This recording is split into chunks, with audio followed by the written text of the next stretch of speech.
I'm back. It's been a while. It's been a while since I could hold my head up high. All right, guys, just gonna do a quick little update today just to update you on what's going on with this channel because it's been a while since I posted. Moved into a new place, finally got my garage tidied and cleaned up. It's a tandem garage, so there's actually 40 feet of length here. So see my truck's parked in there. The rest is storage, and I had to create some storage here to get the stuff off the ground. So because of that, I've got some space in the back here I'm going to dedicate to making into a layout space. So as you can see, still some stuff here, but my plan is to build an around the wall sort of layout for poor Frank's existence. So as you can see here, there's the man door that gets you into my garage.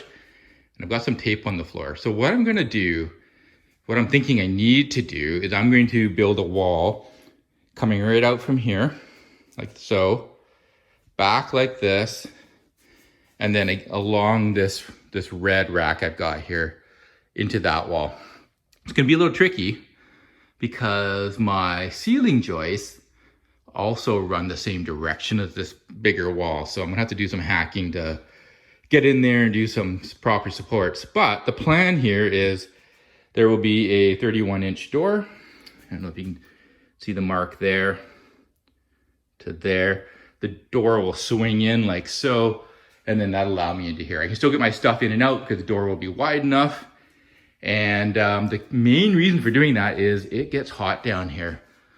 So even though I'm on the West Coast, right now the temperature in here is approaching 28 degrees Celsius. Haven't run my truck since yesterday, but you can imagine when you drive your truck in and you park it, that engine heat just heats this whole area up. Even in the winter when it was -5 outside, in here it was about 15 degrees. So my plan is, by putting a wall in here like so, I'm going to be able to isolate some of that temperature shift that the truck will create, and then I can condition this inside space in here using either a humidifier or dehumidifier as required. And there is actually, you can't see it, oh maybe you can just see it in there, there's a baseboard heater. So I actually can control the heat in this part of the garage. So that'll be beneficial in the winter. And then in the summer months, like we are right now, it's July, it's pretty hot. So we're gonna have to be able to cool the temperature in here so we don't get crazy expansion on the rails and things like that. So here's the plan. Build these walls first. It'll also keep the dust down. I'll be able to move my truck out. I can drag all my woodworking tools out, put them back in here, do any cutting and stuff I need to do, and keep the dust out of this area right over here. I'll still be able to get access to my storage and all that. And so what we've got is from basically that red rack is 14 feet.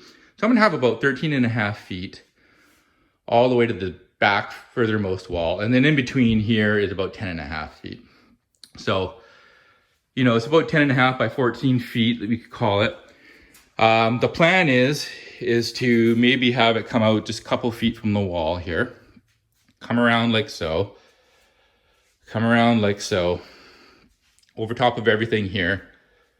Come around like so. Come up to this wall. And then whether I do some sort of turn back loop or more industry just out in the middle here, this remains to be seen. Looking over here, I've got my laser level set up. So that's a 54-inch line. That's going to be the track height, that the average track height for this layout. So what that's going to do is going to allow me to be able to store things underneath the layout. So all this stuff will fit nicely under the layout. These cabinets currently fit all my train stuff. They're empty at the moment. I still have to unpack everything and put them away in there. Frank is in some box somewhere, poor bastard. Yeah, and then the goal, once I've done all that, is to start on the bench work. So the bench work, like I said, will be just above everything here. I'm going to do a lighting valance that'll be somewhat above, probably about 15 inches above the track height. And then I'll have more storage up here, should I need it for anything. Because I did it before at a previous house, and it was great. Created the shadow box sort of look, the lighting valence, and then I had storage up above.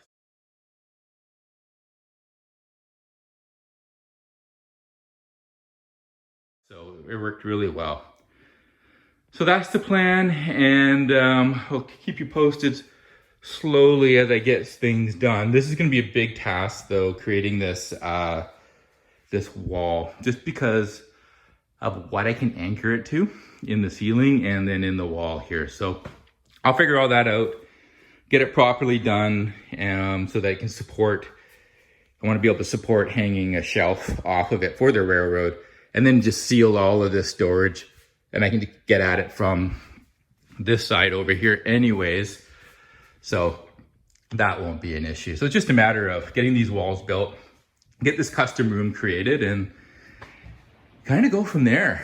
But yeah, that's where I'm at, and I will keep you guys updated as I go. Maybe just a couple little update videos every once in a while. Thanks for tuning in, and hope to see you back here soon. But I'm not done yet. I should add that I actually don't know what I'm going to do just yet as far as what I'm going to model. So is it going to be, you know, industrial, countryside?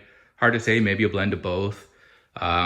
Really like modeling the BC interior. I like the desert type scenery, but I may have to sort of proto freelance a little bit and get a little bit more industrial action. So the whole goal is to kind of have a point-to-point layout with maybe a turn back loop here somewhere where I can still get in and out of this area easily enough to get stuff down from the shelving and pull this stuff out as I need it. But yeah, that's all going to come in the next couple months as I plan everything out.